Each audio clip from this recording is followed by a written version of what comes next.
Hi friends, எல்லோரும் நல்லா இருப்பீங்கன்னு நம்புகிறேன். இந்த வீடியோவில் வந்து பார்த்திங்கன்னா காந்திமதி பாட்டிக்கும் அவங்க பொண்ணுக்கும் வந்து பார்த்திங்கன்னா சண்டை. கல்யாண விஷயத்தில் லிங்கம் வந்து என்ன முடிவு எடுக்க போகிறாரு அப்படின்றத இந்த வீடியோ முழுசாக பார்த்துட்டு வீடியோ எப்படி இருக்குன்னு மறக்காமல் கமெண்ட் பண்ணுங்கள்.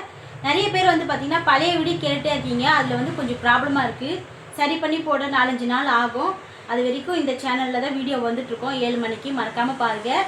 அதுக்கப்புறம் புது ஸ்டோரி வந்து உங்களுக்கு பிடிக்கலையா, கதை வந்து உங்களுக்கு இன்ட்ரெஸ்ட்டாக போகலையா அப்படின்றது நீங்கள் கமெண்ட் பண்ணாதான் எங்களுக்கு தெரியும். அதுக்கேற்ற மாதிரி நாங்களும் மாற்றிப்போம். ஸோ கதையோட நிறை குறைகள் எதுவாக இருந்தாலும் கமெண்ட் பண்ணுங்கள். மறக்காமல் நம்ம சேனலை சப்ஸ்கிரைப் பண்ணி சப்போர்ட் பண்ணுங்கள். பாய்.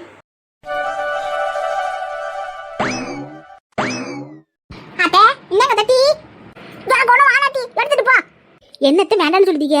எப்பவும் காலையில் டிஃபன் கூட சாப்பிடாம இருந்துருவீங்க. ஆனால் டீ காஃபி மட்டும் குடிக்காம இருக்கவே மாட்டீங்களே. ஓ கையால் டீ குடிச்சாத்தியா அந்த நாளே இருக்கு தித்திப்பா அமைதி மருமவளே அப்படின்னு நீங்கள் சொல்லுவீங்க. இப்போ என்ன திடீர்னு வேணான்னு சொல்றீங்க? உடம்பு ஏதாவது சரியில்லையாத்த? ஆஸ்பத்திரி வேலை போவோமா? அதெல்லாம் ஒன்றும் இல்லை, எனக்கு நல்லதான் கிடைக்கும். டீ உடனே இப்போ எனக்கு குறைச்சிடும். ஏன் ஒரு மாதிரியா இருக்கீங்க? அதான் வானாடு சொல்றல, வானா விட வேண்டிய தானே. சும்மா எதுக்கு பேசிட்டு கிடக்குவா? எடுத்துட்டு போட்டே. ஏன் ஆத்தா லட்சுமி இந்த நெல்லு சொல்லு கத்த.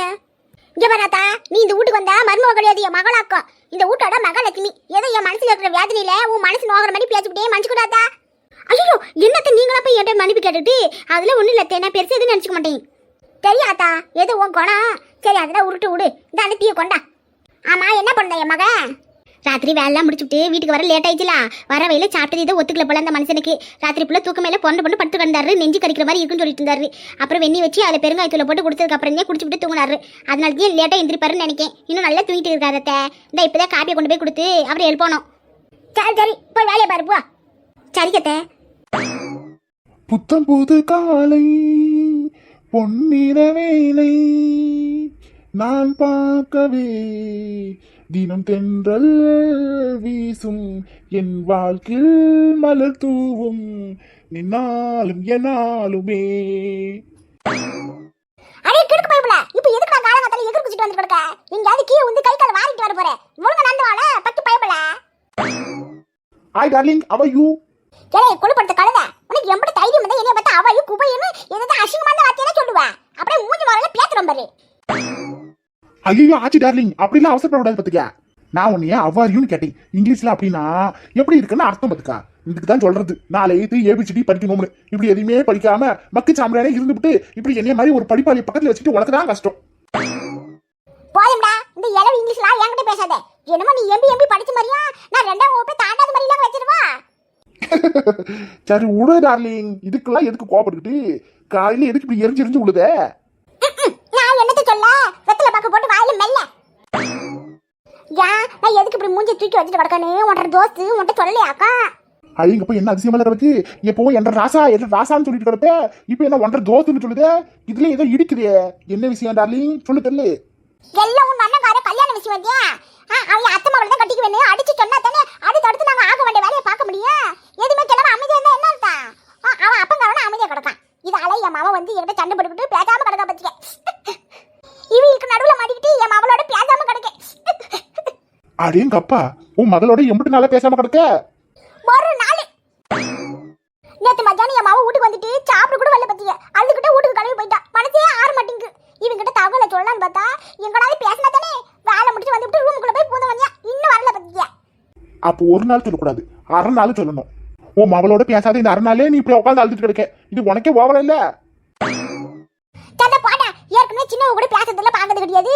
எங்கனா வெளிய அங்கன எங்கன பார்த்தா கூட அவ புருஷனுக்கு பயந்துகிட்டே பேசாம புள்ளைய கூட்டிட்டு ஓடி போடுவா. என் புள்ளைய கண்ணார பார்த்து பல வருஷ கணக்குல ஆகுது. ஏதோ இவளாவது அப்பப்ப வந்து பேசிட்டு 4 வார்த்தை நார்மலா பேசிட்டு வந்து பார்த்துட்டு போவா. மனசுக்கு நிம்மதியா கலந்துச்சு. இப்போ இவள உன்ற வீட்டு வாசப்படியே மிதிக்க மாட்டேன்னு போயிட்டாலே. நான் இந்த கதையை எங்க போய் சொல்லுவேன்? இங்க பாரு டார்லிங், தயவு செஞ்சு அழுகுற மாட்டி மட்டும் சொல்லாத. ஏன்னா உன் கண்ணுல தண்ணியே வரல. எனக்கு கண்ணுல தண்ணி வரதா முக்கியம்? என் இதயத்துல ரத்தம் வருதுடா. சரி விடு டார்லிங், இதுதான் உன் பிரச்சனையா? இதுக்கு ஒரு நான் தீர்வு சொல்லட்டுமா? இப்பதான வாழ்க்கையில ஏதோ உருப்படியா நைட்டே சொல்ல போறேன்னு நினைக்கிறேன். சொல்லு சொல்லு, என்ன தீர்வு? நீ மட்டும் சொன்னது சரியா இருந்துச்சு. இந்த பாரு, உனக்கு வந்து அந்த வயக்காட்டுல 5 ஏக்கர் நான் உன் பேருக்கு எழுதி வச்சிருக்கேன். அப்படியா? ஆமாம்ல, என் பேத்தியை இந்த வீட்டுக்கு மருமகளை கொண்டு வரணும்னு வாக்கு கொடுத்துருக்கீங்க. வாக்கு முக்கியம்ல? ஆமா ஆமா, வாக்கு முக்கியம் வாழ்க்கையும் முக்கியம்ல. நீ சொன்னதுனால என் குட்டியோட மொழியை கஷ்டப்பட்டு பிழிஞ்சு ஒரு ஐடியா யோசனை பண்ணி வச்சிருக்கேன். இதை மட்டும் நான் சொன்னேன், நீ சரின்னு சொல்லிவிட்ட, உன் பேத்துக்கு வாழ்க்கையும் கிடைச்சிடும், உன்னுடைய வாக்கும் நிறைவேற்றும்ல. சொல்லுல சொல்லு முதல்ல அது சொல்லுல. உன் பேத்துக்கு உன் பேரனை கட்டி வைக்கணும், அதானே உன் பிரச்சனை. ஆமாம்ல. ரைட் விடு, அண்ணன் கட்டிக்கலன்னு என்ன பேசாம உன் பேத்திய நான் கட்டிக்கிறேன், எனக்கு கட்டி வச்சிரு. எப்படி ஐயோட ஐடியா? நானும் உன் பேரனை அடிக்கடிக்கு சொல்லுவல, அப்படி பார்த்தா உன் பேச்சு நான் கட்டிக்கிட்டா நீ வாக்கு கொடுத்த மாதிரியே உன் பேரனுக்கு கட்டி வச்ச மாதிரி ஆயிடும்ல. நீ கொடுத்த வாக்கு நிறைவேற்றும், உன் பேச்சுக்கு வாழ்க்கையும் கிடைச்சிடும். எப்படி ஐடியா? நீ இங்கனே இரு, அந்த உள்ள போய் விளக்க மாற கொஞ்சம் கொண்டாடுறேன். எதுக்கு?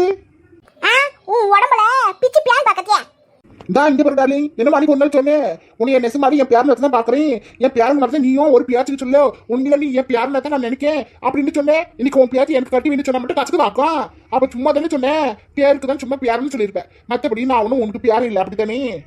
எனக்கு கூறு கட்ட குக்கர் இங்க வாமல. எதுக்கு வந்த நீ அடிக்குவா? அட இங்க வாடா முத. இங்க பாரு டார்லிங், பேசிட்டு இருக்கும்போது நீ அடிக்க மாட்டேன்னு நம்புறேன், அதனால நம்பி உன் பக்கத்துல வரேன். சரி விஷயத்த சொல்லி என்ன? அடே மங்கஸ் வாங்க மாட்டியா? சந்தியா உன்னை விட ஒரு வயசு மூத்தவ, அவளை போய் உன்னை கட்டி கொடுத்துறதே, அவ உனக்கு அக்கா மர அக்கா. நான் இங்க கேள்வி, உன் பியாத்தி வந்து எனக்கு அக்கா மரனா, அப்ப உன் பியாரு எனக்கு மாமா மரியா? நான் உன் பியாருனா அண்ணா அண்ணன் சொல்லுதேன். சரிங்களா இப்படி வச்சுக்க? உங்க அண்ணன் அண்ணன் சொன்னா அவ பொண்ணாட்டி நீ என்ன சொல்லணும்? அண்ணி தான் சொல்லணும். அண்ணினா அம்மா கணக்குல ஆகுது. இந்த காலத்துல 2-3 வயசு மூத்த பொண்ணையே கட்டிக்கிறாங்க, வயசுல பார்க்க கூடாதாச்சு. இருந்தாலும் விடு, நீ வேற அம்மா மாதிரி அக்கா மாதிரி அண்ணி மாதிரி சொல்லிவிட்ட, அதனால உன் பெரிய பத்தி எனக்கு வேணாம், உன் சின்ன பேத்தியை கட்டி கொடுத்தியா? அடே சிந்தியாவை நம்ம சக்தி வேலுக்கு கட்டி வைக்கலாம்னு எனக்கு ஒன்று நினைப்பிருக்கு. அக்கா கறி அண்ணன் கட்டிக்கிட்டா, தங்கச்சி கறி தம்பி கட்டிக்கிட்டா. அப்ப நான் யார் கட்டிக்க? கடைசி வரைக்கும் கல்யாணமே பண்ணாம சன்னியாசியா இருக்கணுமா? உனக்கு எதுக்குடா அம்புட்டு அவசரம்? அவ்வளோ அவசரம் தான் சொல்லி இந்த வரத மாப்பிள்ள காமாட்சி பொண்ணு இருக்காவளா, அவங்க 2 பொண்ணு பத்தி வச்சிருக்கு, அதுல ஏதாச்சும் சொல்லி கட்டிக்க. என்னது அந்த மிலிட்டரி வரது அவர் பொண்ணியா? ஐயோ ஆமாடியோ, அவர் பாவியாலேயே போட்டு மிரட்டுறாரு. அந்த மனுஷன் பொண்ணை கட்டிக்கிட்டோம்னா அப்புறம் என் சங்கு மேலே ஏறி நின்று தண்டனை டான்ஸ் ஆடுவாரு. எனக்கு உன் குடும்பத்து பொண்ணே வானா பார்த்துக்க, ஏதாவது கோயில் குளம் நல்ல பொண்ணை பார்த்து நான் கட்டிக்கிறேன். ஆளு விடு. இங்க வந்த வேலையை விட்டு உன்கிட்ட நின்று பேசிட்டு இருக்கேன். ஆமா அண்ணன் எங்க? உங்க அண்ணன் காலை இன்னும் எந்திரிக்கல, போய் நீயே போய் பாரு போ. ஓகே டார்லிங், பாய் டார்லிங். இவன் வேற எப்ப பார்த்தாலும் டார்லிங் டார்லிங்ட்டு இவன் கூப்பிட எனக்கு சின்னவன் தான் ஞாபகம் வருது. முதல்ல சின்னவனுக்கு போன போட்டு பேசணும், ரொம்ப நாள் ஆகி போச்சு வர்றேன். ஏமா ஏமா நீங்க எதுக்கு கோவமா இருக்கீங்கன்னு லட்சுமி சொன்னா என்ன விஷயமா? ஏட்டா என்ன விஷயம் உனக்கு தெரியாதா? உன் பொண்டாட்டி எதுவுமே சொல்லாமல இருந்தா? இல்லையம்மா எதுவும் சொல்லலையா, என்ன விஷயம் சொல்லுங்க. ஏட்டா ஒண்ணும் சொல்ல மாதிரி பேசாதே. நேத்து உன் தங்கச்சி வந்துட்டு போனான்னு சொன்னி, அப்படியேம்மா சரிமான்னு சொல்லிட்டு போனவதா ரெண்டாவது என்ன ஏதாவது விசாரிச்சியா சொல்லு. ஏமா என்னமா இப்படி கேட்குறீங்க? ராத்திரி வேலை முடிச்சு வரதுக்குள்ள நேரமாயி போச்சு, அந்த நேரத்துக்கு உட்காந்துக்கிட்டு நடு சாமத்தில் உட்காந்து என்னத்தை பேசுறது? அதை சரி காலையில் பேசிக்கணுமே அமைதியாக போயிட்டேன். சரி இப்போ சொல்லுங்க, எதுக்காக வந்தாலாம், என்ன விஷயம்? எல்லாம் கல்யாண விஷயம் பத்தி பேச வந்தா நீ கம்மனே கிடக்க, என்ன எதுவும் சொல்லாம இருக்க. அவ வந்து சண்டை பிடிச்சிட்டு போறா, மாப்பிளைக்கு அவளுக்கு சண்டை ஆக்கும், பேசாம கிடக்கா போறது, ஒருத்தர் முடிக்கிட்டு உட்காந்து கிடக்காவலாம். யார் வந்து கத்திட்டு போற பத்திக்க, இது மட்டும் நானும் சின்னமாவ மாதிரி இந்த வீட்டு வாசப்படி மெதிக்க மாட்டேன்னு சொல்லிட்டு போறா. அவளுக்கு நான் என்ன பதில் சொல்றது சொல்லுட்டா? சரிம்மா இதுக்கோசரமே கோவமா உட்காந்துருக்கீங்களா? சரி விடுங்க, நானே நேரடியாக வீட்டுக்கு போய் ராணிக்கிட்டு பேசிட்டு வந்துடுறேன். என்னமோ பேசினா சரிக்கா. ஆமா என்ன ராத்திரி ரொம்ப நேரமா கழிச்சு வாரியோ? அப்பளம் பிடியா வேலை அம்பிட்டு அதிகமா? ஆமாம்மா, டவுனில் ஒருத்தர் 100 மூட்டை அரிசி கேட்டிருந்தாரு, அது கை மாற்றி விட்டுட்டு வரதுக்கு நேரமாகி போச்சு. அதனால தான் சரி எங்களுக்கோசரம் நீங்கள் சமைச்சுக்கிட்டு சாப்பிடாம தூக்காம உட்காந்துருப்பீங்க தான் உங்களுக்கு போன போட்டு நாங்கள் சொன்னது, வெளியே சாப்பிட்டு வந்துடும், நீங்கள் வீட்டுக்கு திட்டமாக செஞ்சு சாப்பிட்டுக்கணும்னு. ஆமா சொன்னா உன் பொண்டாட்டி வெளியே சாப்பிட்டுக்கு உனக்கு செடிக்கல போல நெஞ்சு கறிக்கு போல இருக்குன்னு சொன்னியாக்கா, இப்ப இப்படி கிடக்கு. இப்போ பரவாயில்லம்மா, கேஸ்ன்னு நினைக்கிறேன். இந்த பெருங்காயத்தூள் சுடுதண்ணில் போட்டு கலந்து குடிச்சதுக்கு அப்புறம் பார்த்தியா அப்போ வந்து கொஞ்சம் நல்லா இருந்துச்சு, அதுக்கப்புறம் தான் தூங்க ஆரம்பிச்சேன். இப்போ ஒன்றும் பிரச்சனை இல்லை. சரியா உன் மாவனை குடிக்கிட்டு உன் தங்கச்சி வீட்டுக்கு போய் என்ன ஏதுன்னு ஒரு தெளிவான ஒரு முடிவு சொல்லிட்டு சொல்லிவிட்டேன். ஆமா அவ எதுக்குமா இந்த 4 லட்சம் வரைக்கும் பார்த்து பேசிட்டு வந்துடுறா. சரியா அதுவும் நல்லதுயா, நீங்க வரைக்கும் போயிட்டு வா.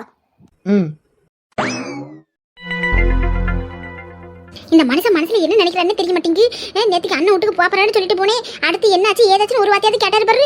நானும் நேத்துல இருந்து மனசுக்குள்ள போட்டு போஞ்சிட்டு கிடக்கு, என்ன ஏதுன்னு ஒரு வார்த்தை சொன்னதே என்ன வாய்ப்பு மனசுல இருக்கிறதுல பாரத்துல இறக்கி வைக்கலான்னு பார்த்தா இந்த மனசு என் முகத்து கூட பார்த்து பேச மாட்டேங்கிறாரே. சொல்லுங்க அண்ணாச்சி. ஆமாம்மா தேங்கலோட 5 எல்லாம் கரெக்டாக வந்துருச்சா? அப்படிங்களா? சரி கண்ணாச்சி. சரி கண்ணாச்சி, சரி நான் வைக்கிறேன். ஆமாம் அதே நம்பர் தான், அதுக்கே பணத்தை போட்டு விட்ருக்கேன். சரி. இதுக்கு மேல தாங்காது. இந்த மனுஷனா வந்து பேசுவாரு கேட்பாருன்னு நினைச்சா இவர் கடைசி வரைக்கும் கண்டுக்காமலே இருந்துருவாரு. என்னங்க நீங்க பாட்டுக்கு அமைதியா கிடைக்கீங்க? ஏன் வேற என்ன பண்ணணுமா? மைக் செட் வச்சு கத்திட்டு வரணுமா உன்னைய மாதிரி? யார் நானும் மைக் செட் முழுங்கிட்டு கிடக்கேன். சரி அதை இருக்கட்டும் விடுங்க. நேற்று எங்க அண்ணன் வீட்டுக்கு போயிட்டு வந்தேனே, அடுத்து என்னாச்சு ஏதாச்சும் ஒரு வார்த்தை நீங்க கேட்கவே இல்லை. நாங்களும் நீ கேட்பீங்கன்னு நினைச்சேன், எதுவுமே கேட்காம அமைதியா இருக்கீங்க. இதுல கேட்கறதுக்கு என்ன இருக்கு? நான் கேட்கறது போது உனக்கு தெரியல, கண்டிப்பா அங்க எதுவும் நல்லதா நடந்திருக்காது. அவங்க இந்த கல்யாணம்லாம் ஒத்து வராது, சரிப்பட்டு வராது, வேண்டாம்னு சொல்லியிருப்பாங்க. அதனால தானே நீ அமைதியா இருக்க. ஒருவேளை அவங்க மட்டும் சரின்னு சொல்லியிருந்தா அடுத்த நிமிஷம் போன போட்டு எனக்கு அந்த குதிச்சிருப்பீங்க. அவங்க வேண்டாம்னு சொன்னதால தானே அமைதியா உட்காந்துருக்க. அது பார்க்கும்போதே தெரியுது. இல்ல நான் வேற நல்லா விசாரிக்கணுமா? என்னங்க இப்படி சொல்லிட்டீங்க? நம்ம அவளோட வாழ்க்கை பிரச்சனை உங்களுக்கு அக்கறையே இல்லையா? ஒரு அப்பாவை என் மகளோட வாழ்க்கையை பத்தி எனக்கு அக்கறையே இருக்கு. அதுக்கோசரம் உன் அண்ணன் கிட்ட போய் அடிக்கடிக்கு நின்று அசிங்கப்பட முடியாது. சும்மா என் அண்ணன் அவனுக்கு தான் கட்டுவேன் பொண்ணு கிடக்காத. நம்ம பொண்ணு கொண்டு மாப்பிள்ளை கிடைக்காம கிடையாது. உன் அண்ணன் அவனை விட அழகானவனா, பணக்காரவனா, படிச்சவனா 1008 மாப்பிள்ளை என்னால கொண்டு வர முடியும். ஏதோ நீ ஆசைப்பட்டீங்கன்னா சரி கேட்டு பார்க்கலாமே போனோம். அதுக்கப்புறமா அவங்க எந்த பதிலும் சொல்லாம இருக்கும்போது தெரியலையா? இதுல சரிப்பட்டு வராது. விட்டுட்டு போய் வேலையை பாரு. சும்மா உட்காந்துக்கிட்டு இது நடக்கல அது நடக்கல பொலிமிட்டு கிடக்காத. ஏற்கனவே தரகர்கிட்ட பேசியாச்சு. அவர் முன்ன சொன்ன மாப்பிள்ளையோட போட்டோ அனுப்புறேன்னு சொல்லியிருக்காரு. பார்த்துட்டு பிடிச்சிருந்தா மற்றவரோட விசாரிச்சு நல்ல குடும்பமா இருந்தா நம்ம அவளை கட்டி கொடுத்துருவா. என்னங்க கொஞ்சம் பொறுமையா இருக்கல, எதுக்கு இவ்வளவு அவசரம்? ஏன் இது உன் அண்ணன் அவனுக்கு கட்டி கொடுக்கணும்னு சொன்னா வானத்துக்கு பூமிக்கு குதிச்சிருப்பாளா? அப்படி இருக்கும்போது அப்ப மட்டும் உனக்கு அவசரம் தெரியும்? இங்க பாரு, உன் பேச்சுக்கும் உன் ஆசைக்கும் ஆசைப்பட்டுதான் உனக்கு மதிப்பு கொடுத்துதான் நான் அமைதியா இருந்தேன். இதுக்கு மேல உன் அண்ணனே வந்து பொண்ணு கேட்டாலும் நான் கொடுக்குற மாதிரி இல்ல பத்துக்க. போய் வீட்டுல இருக்க வேலையை பாரு. என்ன பண்ணணும்னு எனக்கு தெரியும்.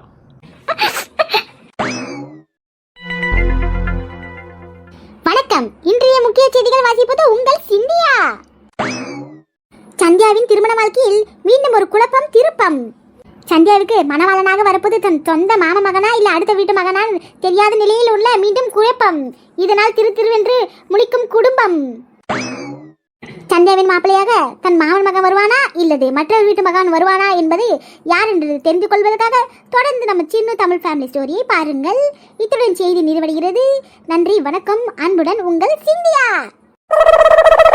நீ அடி வாங்க போற பத்துக்க அமைதியா இருக்க மாட்டியா? ஒழுங்கு மாதிரி போட்டு வெளியே எல்லாரும் வெறுப்பேத்திக்கிட்டு. எது நான் வெறுப்பேத்துறேனா? எனக்கு வேற வேலையே இல்லை பாரு. எட்டி வீட்டில் என்ன நடக்குதுன்னு தெரியுமா தெரியாது உனக்கு? அப்பா அம்மாவும் அங்கே என்ன பேசிட்டு இருக்காங்க பாத்தியா இல்லையா? அதுதான் நான் உனக்கு செய்தி அவங்ககிட்ட வந்து சொல்லலான்னு வந்தேன். நீ என்ன ஓவரா பண்ணுது? எப்போ பார்த்தாலும் ரூம்குள்ளே அடைஞ்சு கிடக்கியே. அதனால உனக்கு விவரம் எதுவும் தெரியாதே அப்படின்றதுனால சொல்லலான்னு வந்தேன். அம்மா வேற மாமா மகனை தான் கட்டணும்னு உனக்கு ரொம்ப பிடிவாதமாக இருந்ததுனால நீ என் சவுந்தர் மாமா மேலே ஆசைப்பட்டு கனவு காணக்கூடாது பாரு. அதனால தான் இப்படி ஒரு விஷயம் போதுன்னு உன்ட்ட சொல்லலாம்னே வந்தேன். நீ ரொம்ப ஓவரா பண்ற. நான் யாரையும் நினைச்சு கனவு காணல. போ முதல்ல இங்கிருந்து. கல்யாணமே நடக்கலனாலும் நான் கவலை பண்ண மாட்டேன். ஓஹோ, இதான் விஷயமா? நேற்று வேற எங்கே வெளியே போயிட்டு ரொம்ப நாள் கழிச்சு வந்த மாதிரி இருந்துச்சு. எங்கே போயிட்டு வந்த? சும்மா ஆபீஸ்ல மாதிரி என்ன தோணுன்னு கேள்வி இருக்காத. அம்மாவும் அப்பாவுமே அமைதியா இருக்காங்க. நீ எதுக்கு குறுக்க மறுக்க ஆராய்ச்சி பண்ணிட்டு கிடக்க? ஏன்னா நான் உன் கூட பிறந்தவன். உன்னை பத்தி நான் அக்கறைப்படாம வேற யாரும் அக்கறைப்படுவா? அம்மா அப்பாலாம் உன்னை பெற்று வளர்த்ததோடு சரி. உன் கூட இருந்து எல்லாத்தையும் பார்த்ததுல நான் தானே. நாளை பின்ன உனக்கு கல்யாணம் ஆச்சுன்னா நான் தான் பொறுப்பு பார்த்துக்கணும். தான் உனக்கு பிள்ளை பிறந்ததுக்கு அப்புறம் நான் தான் சித்தி முறையில தூக்கி வச்சுக்கிட்டு தோல்ல சமக்கணும் பார்த்துக்க. எவ்வளவு பெரிய பொறுப்பு எனக்கு இருக்கு.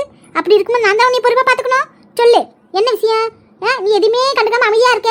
சவுந்தர் மாமா கூட கல்யாணம்னு சொன்னப்போ கம்முன்னு கிடக்க. இப்போ அந்த கல்யாணம் இல்லை வேற மாப்பிள்ளை பார்க்க போறேன்னு அப்பா சொல்றாரு, அப்பயும் கம்முன்னு இருக்க. என்னதான் உன் பிரச்சனை?